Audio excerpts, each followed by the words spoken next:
Goodbye Forever by Ngak'chang Rinpoche. Chapter 1, The White Lady, Part 3. My mother explained, as best she could, that my father was a pragmatic man. He was scientific and did not like anything paranormal or supernatural. How that worked with his belief in God, she could never explain. But it seemed that he kept these ideas in two different boxes, or on either side of a steel wall.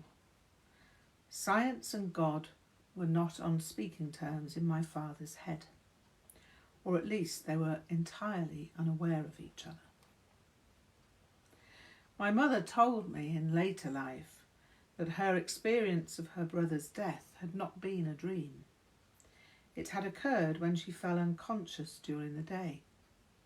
She told me that she had had bruises in each place he had been wounded.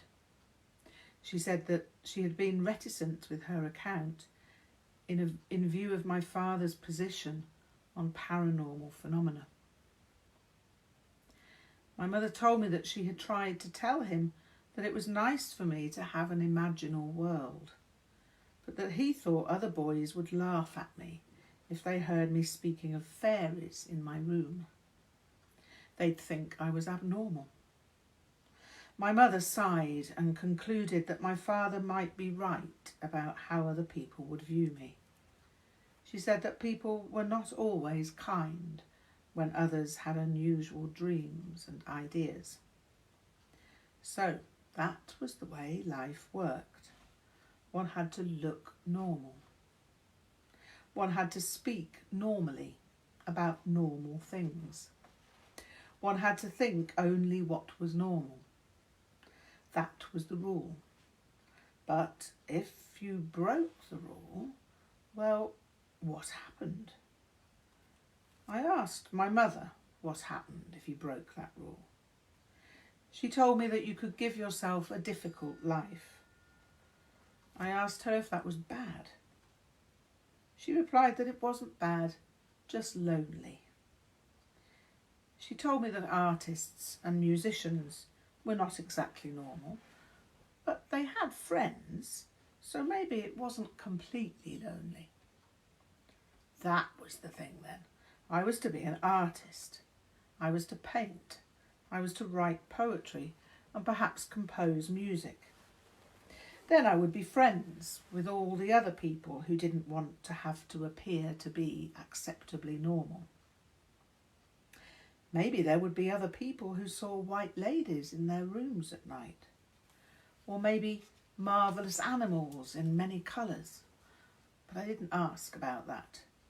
I had some sort of an answer, and that had to suffice for the moment.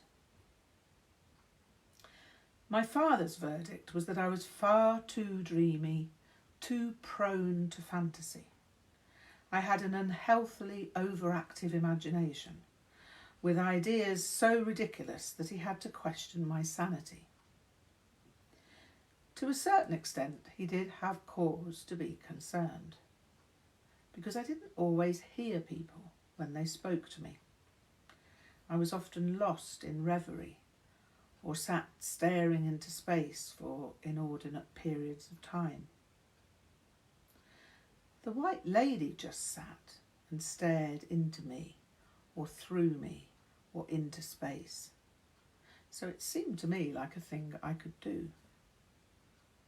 I liked to sit and forget about the effort of making the world understandable. There were so many things about the way the world worked and the way people worked that were so complicated that I thought adults must be extremely clever to understand it all.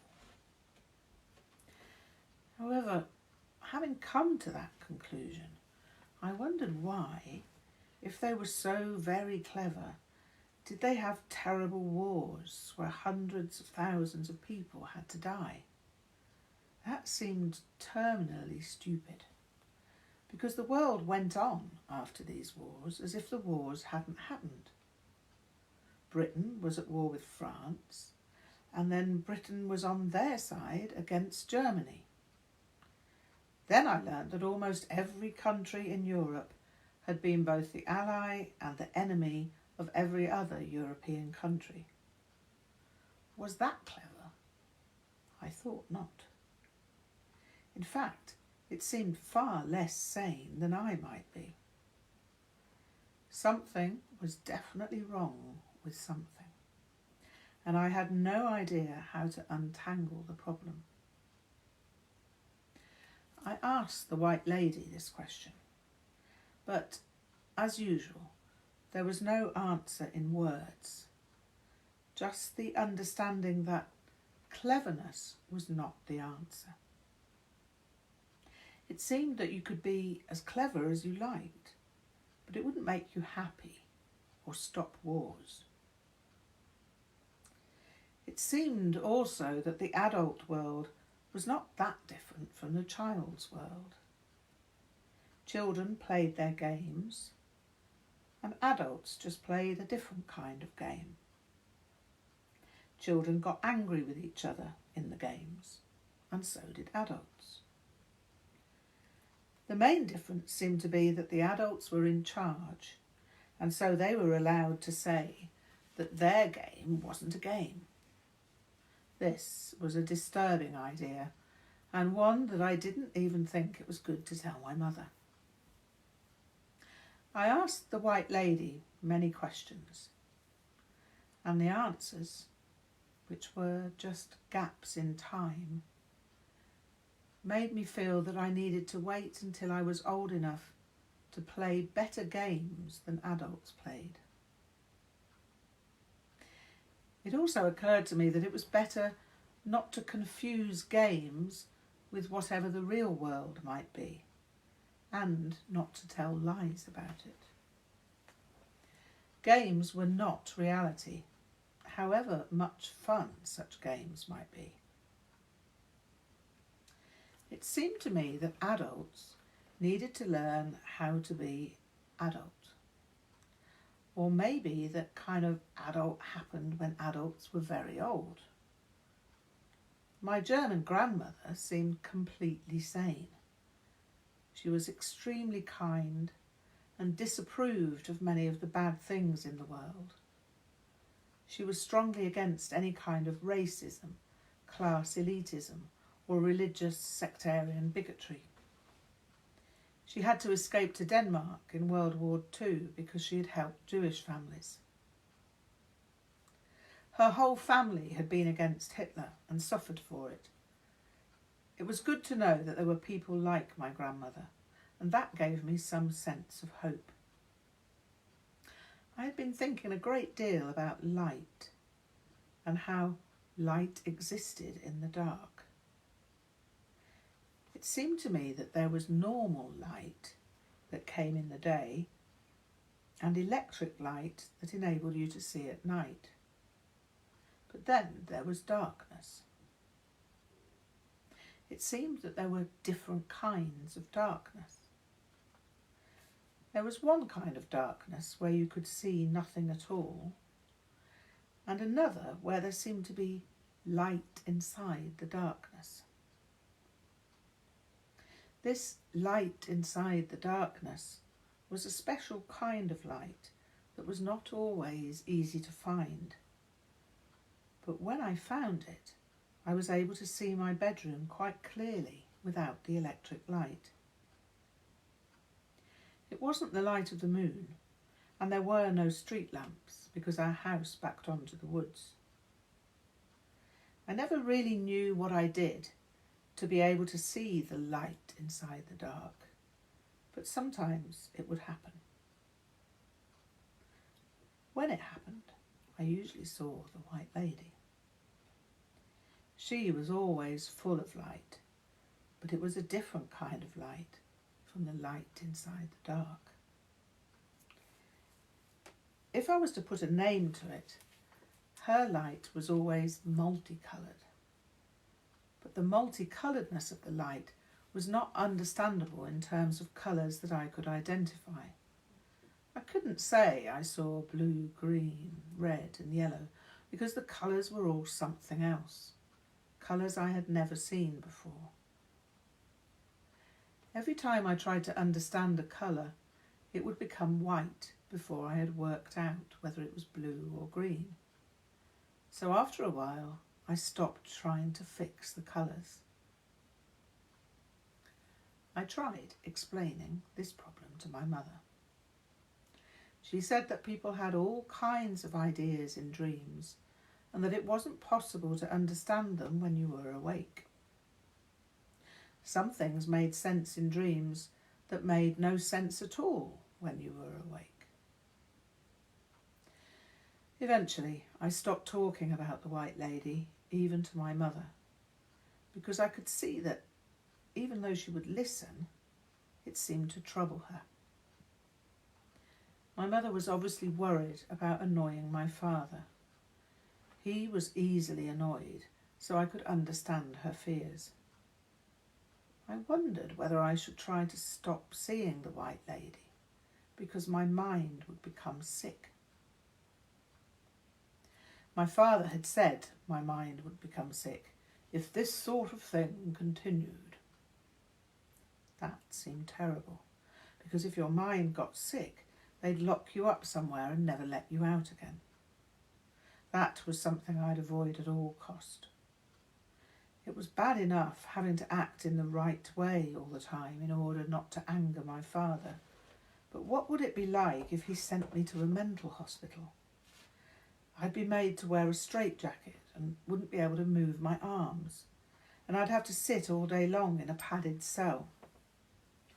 Then they'd strap me into a chair and give me electric shocks to make me normal. That's what could happen.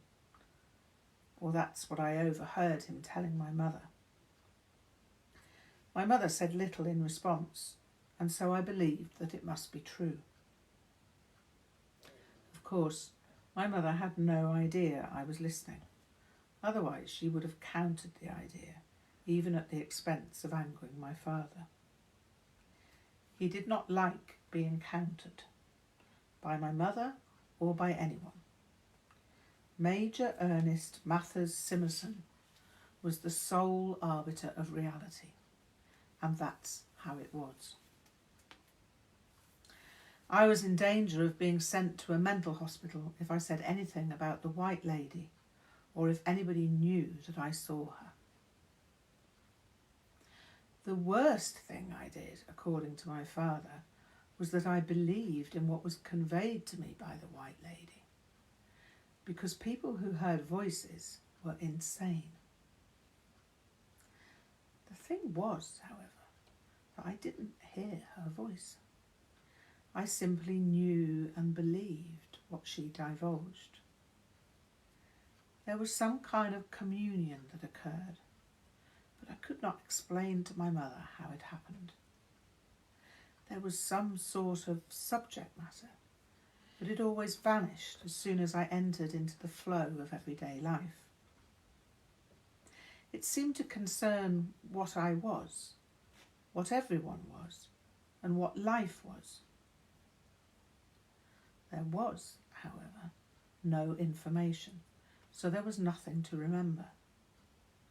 There was simply the sensation that there was nothing else to know. The central idea or sensated impression was of goodness and kindness. Everyone was good and kind. This goodness was somewhere, not exactly inside, but someplace that couldn't easily be found as long as people were obsessed with being normal. One day, I saw an avalanche.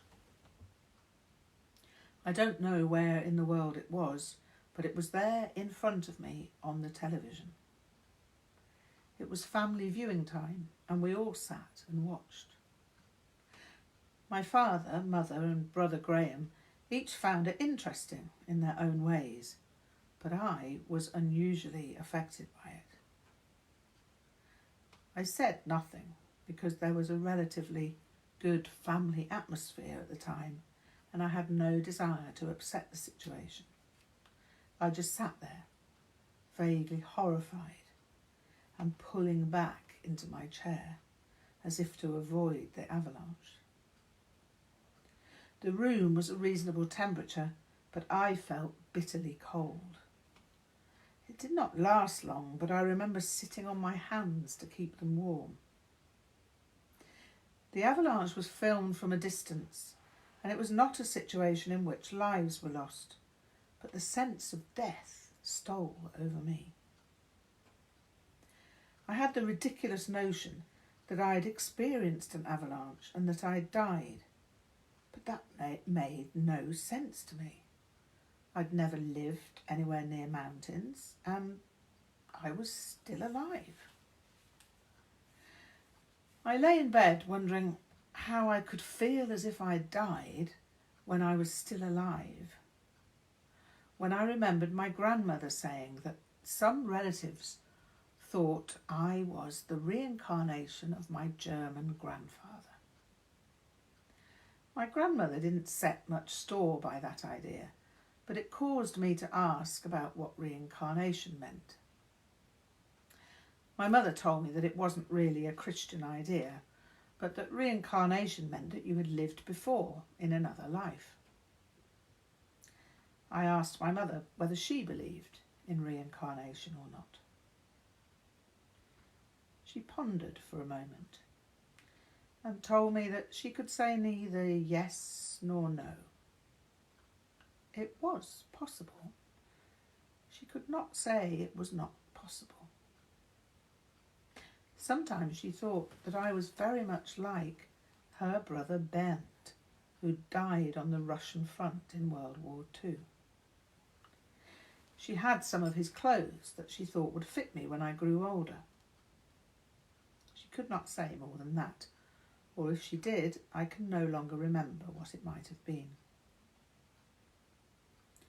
Lying in bed after seeing that avalanche on television was strange, and stranger still when it occurred to me that I might have died in an avalanche in my past life.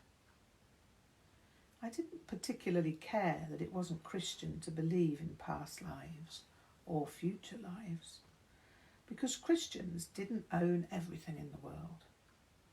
There were many people in the world, and they all had their own ideas. Even the Christians didn't all agree with each other. There were Roman Catholics and Protestants, and they even had wars. So who were they to lay down the law? My mother was open to the idea of reincarnation, so as far as I was concerned, it was possible. I often lay in bed at night after that, trying to remember, whilst being afraid of remembering. I wanted to know what happened before the avalanche.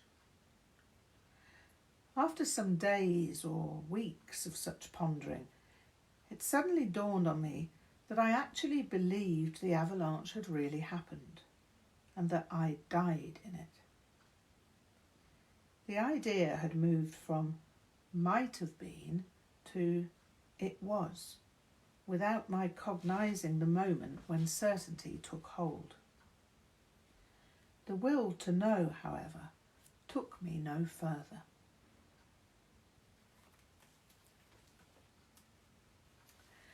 And tomorrow evening we'll start reading chapter 2, The Thought Police, the Woodland Nymph, and the Secret Atheist.